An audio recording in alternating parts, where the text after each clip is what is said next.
Estudia filosofía en la UBA, y se da, bueno, no quiero decir que sea maña porque en realidad la tiene muy clara con todo el tema de la electrónica y... Estamos hablando de Valentín Muro.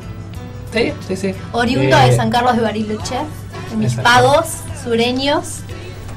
Bueno, en un ratito tenemos la entrevista con Valentín, ¿no? Me interesa todo el tema de los desarrollos tecnológicos, las computadoras, todo lo que tiene que ver con la programación, de diseños web y ese tipo de cosas. Y el tema también de la inteligencia artificial, ¿no? Que estábamos hablando justamente la semana pasada con la película. Bueno, saben que yo también estaba pensando en eso y después, ya al final de la entrevista, le quiero preguntar a ver si vio la película o qué opina, ¿no? ¿Qué opinión le merece la película?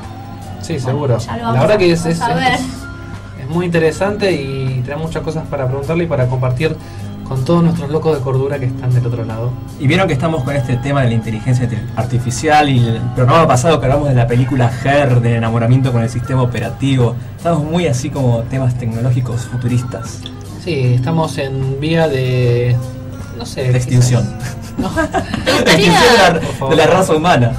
Bueno, estábamos hablando recién de Valentín Muro, así que me acaban de informar que lo tenemos en línea. Te saludo, Valentín, buenas noches.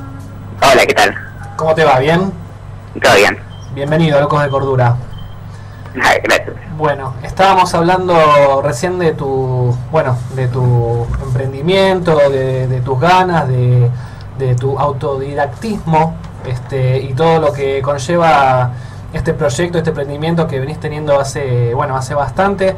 Y bueno, ¿por qué no nos contás un poco acerca de eso, ¿no? ¿Cómo fue que te picó el bichito de esto? ¿De qué proyecto en particular? Bueno, ahora sé que estás en el proyecto del documental. Exacto, el documental ese que están de todas partes del mundo, que la idea es que la gente mande su video con su inventiva, ¿no? La idea es eso, ¿no? Un poco fomentar que la gente diseñe y arme sus propias cosas, ¿no? Claro, el documental, la propuesta es un documental de código abierto. Esto es que puede ser, que cualquiera puede participar.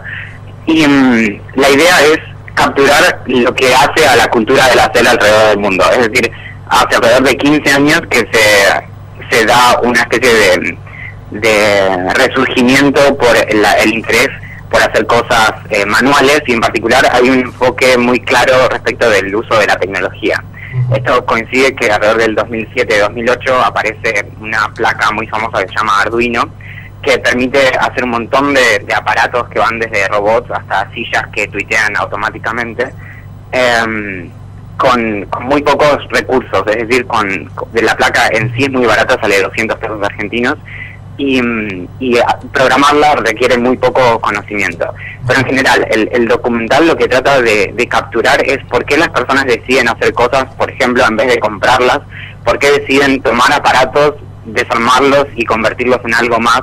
Y la idea justamente no es enfocarnos en la cuestión tecnológica, sino en un plano mucho más amplio. Es decir, ir desde los chicos de 7 u 8 años que desarman sus juguetes para ver cómo funcionan y luego los modifican o intentan volver a armarlos, hasta personas que quizás tienen 80 años, y conocemos un caso en particular de un abuelo en el medio de un bosque en Italia, cerca de Venecia, que hace 30 años que está haciendo su propio parque de diversiones. Simplemente, él tiene un restaurante y simplemente porque hace 30 años tenía que armar una reja y no conseguía que alguien se la soldara, y le dijeron, bueno, hacela vos mismo, y a partir de ahí aprendió a usar el soldador y no paró, y en este momento se puede visitar el parque de diversiones en medio del bosque. Increíble.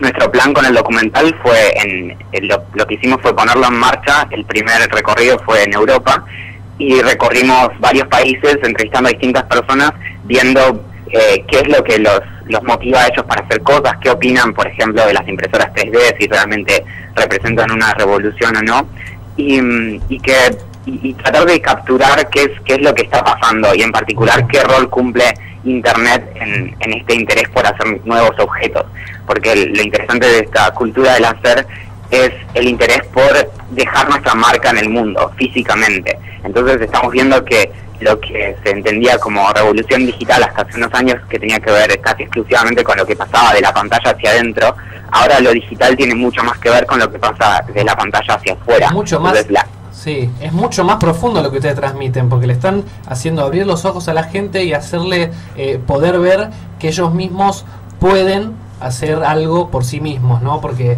si ese señor buscaba a alguien para soldar la reja y nadie le decía, hacelo vos, el tipo quizás iba a vivir el resto de su vida y se iba a morir pensando que no iba a poder nunca soldar una reja. Y no iba a poder descubrir esa nueva capacidad que Claro. tenía. O sea, de alguna manera, de alguna manera, el mensaje creo que está muy claro y es mucho más profundo. O sea, es ayudar a la gente a que abran los ojos y que digan, yo puedo hacer lo que me proponga.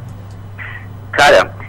Nuestro interés, de hecho, es capturar estas historias. No fuimos a buscar necesariamente a los más capos de los capos, sino buscar más bien historias si se quiere, de gente común. Y lo importante de esto es algo que es muy claro cuando revisamos tutoriales, por ejemplo, en YouTube, que si vemos tutoriales hechos por profesionales, nuestra primera reacción es, bueno, él lo puede hacer, pero porque es un capo que se dedica a esto y lo otro. Pero cuando vemos un tutorial de cómo hacer algo, y lo hace a veces un chico de 10 años, y nos muestra cómo resolver algún problema que tenemos, decimos, bueno, si lo puede hacer este chico de 10 años que lo filmó con una webcam y tiembla la cámara, seguramente yo también. Es el asunto de darnos cuenta de que es gente como nosotros la que está haciendo eso. Y la idea que está de fondo, que es una de las ideas más interesantes que nos resultaron del proyecto, es mostrar que para muchas cosas que nosotros creemos, por ejemplo, que necesitamos estudiar una carrera universitaria, por ejemplo, ingeniería en electrónica para hacer algo con electrónica, se puede aprender muchas veces en cuestión de horas. Y eso en realidad es la enseñanza que tenemos también de los talleres que organizamos el año pasado con mi equipo de trabajo que se llama Wasabi. Con ellos organizamos varios eventos y en general nos enfocamos justamente a que vaya gente principiante, que nunca tocó un soldador en su vida. Valentín. Y nos pasó de estar con gente que viene quizás de la carrera de artes, que luego de 7 horas estaba haciendo sus propios robots. Entonces, a veces no nos damos cuenta de que es mucho más fácil trabajar con tecnología de lo que es aprender a tocar el piano. Valentín, ¿qué tal? ¿Te habla Carlos Traslaviña? Hola. Hola, ¿sí? ¿Me escuchás?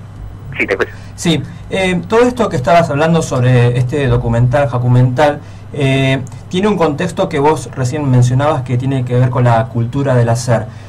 ¿Podrías, por favor, explicar qué es esto de la cultura del hacer y cómo es que esta idea nace en vos? La cultura del hacer es una forma de llamar a todo esto que surge hace alrededor de 15 años, que es el resurgimiento de todos estos valores que tienen que ver con lo práctico. La cultura del hacer lo que hace es heredar principalmente los valores que defiende la ética hacker, o los valores de la ética hacker, es decir, la forma en la que los hackers se comportan y los principios que tienen. Y lo que tiene es lo que empezó a surgir a partir de la aparición en principio de los blogs y luego un poco después de YouTube, que es básicamente que la gente pueda contar lo que hace, mostrar cómo lo hace y conectarse con otras personas a través de esa actividad. Este hacer puede ser únicamente digital, por ejemplo, gente que hace collages en internet o hace videos o lo que sea, hasta comunidades de cosas súper específicas, como gente que hace bufandas. Y a lo que responde, y es muy claro en la cultura del hacer, es cómo nos motiva a seguir haciendo cosas, tener gente con quien la compartimos y que nos reconoce como miembros interesantes y capaces dentro de una comunidad. Entonces, si yo vivo, por ejemplo, en un pueblo, y eso me pasó, crecí en Bariloche, y me dedico a hacer algo muy específico y no tengo con quién compartirlo, mi interés puede llegar hasta un punto, pero es fácil que yo pierda el interés en eso a lo largo del tiempo. Al aparecer la posibilidad de que yo lo comparta quizás con gente que está en Australia y le interesa la misma cosa súper específica que a mí, empiezan a formarse comunidades espontáneas en donde compartimos estas distintas cosas que hacemos y se da una especie de ciclo. Entonces nos realimentamos el interés por seguir haciendo cosas. Entonces me vas a mostrar lo que haces, me va a inspirar para hacer algo nuevo, voy a mostrar algo nuevo, voy a recibir comentarios y así. Y esto se puede ver en todo tipo de actividades, desde los casos de gente que hace con electrónica instrumentos musicales, hasta gente que hace muebles, o gente que tiene técnicas para cuidar plantas o lo que sea. Realmente es súper amplio. Hola Valentín, Mar te saluda, ¿cómo estás? Hola, ¿qué tal? Bueno, vamos a contarle un poco a los oyentes que vos también participaste en julio del año pasado en las charlas TED, este ciclo de charlas que devienen, bueno, en varios rubros, y vos estuviste contando un poco bueno, del funcionamiento de las cosas, ¿no? Del tema de cómo se hacen las cosas, cómo uno se reapropia, y quería preguntarte cómo fue la experiencia y cuál fue la repercusión. Bueno, la experiencia en sí es interesante por el formato, y todas las charlas TED están, bueno, están curadas, y hay todo un trabajo previo de preparación y de ensayo, y bueno, lo que ellos dicen, que en mi caso espero que no se aplique, pero supuestamente lo que ellos esperan es que uno dé la mejor charla de su vida. Lo curioso es que hay casos de personas que dieron 4 o 5 charlas TED, entonces no sé cuál de ellas es realmente la mejor de su vida. Y tienen claras indicaciones sobre cómo uno tiene que hacer eso. Eso fue, o sea, la experiencia de preparar esa charla bajo un formato tan estricto, tan articulado, fue interesante y fue un buen ejercicio. Claro, es protocolar, ¿no? Uno se imagina que vos estás ahí, te hiciste como algo medio en tu casa, pero en realidad mantiene como una estructura media fija, ¿o no? Claro, básicamente hay ciertas reglas estrictas, uno no puede ir a vender nada, y uno va idealmente a contar una historia. Entonces la idea también es que sirva en general de disparador a intereses en las otras personas. Entonces uno, de hecho es un formato que está pensado para ser consumido en YouTube. Entonces enfrente en el auditorio, en mi caso tenía 100 personas, pero potencialmente lo iban a ver miles de personas en YouTube. Entonces a veces en la preparación de la charla hay referencias que doy y no las exploro durante la charla, porque sé que la gente va a poder poner pausa en ese momento y buscar en la siguiente pestaña en Wikipedia. Eso también te hace pensar distinto que, por ejemplo, que cuando preparo clases para la universidad. Pero luego, respecto de las repercusiones, lo que tiene dar una charla TEDx es que inmediatamente hace que, bueno, te empiece a conocer tu trabajo. Entonces te implica que probablemente, o sea, que para sacar el mayor provecho estés preparado para eso y haya cosas, porque la gente va a ir a buscar qué más hay.